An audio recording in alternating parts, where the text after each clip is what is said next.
সেই শরীরকে মেনটেন করতে হয়।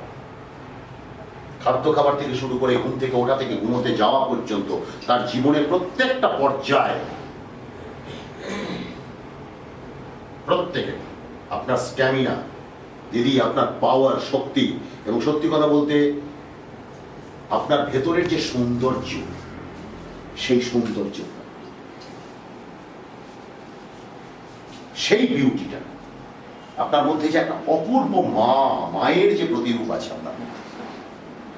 একটা সময় বউ ছিলেন, গৃহবধূ, সেইখান থেকে আজকে এসে দাঁড়িয়েছেন মা। আজকে তো আপনাকে নিশ্চয়ই 16 বছরের কোনো মেয়ের রোল দেবে না আপনাকে একটা রোল যখন দেবে তখন একটা মায়ের মতন কোনো একটা রোল, কোনো একটা দিদির মতন রোল দেবে আপনাকে। সেইটাকে ফুটিয়ে তোলার জন্য আপনার মুখের মধ্যে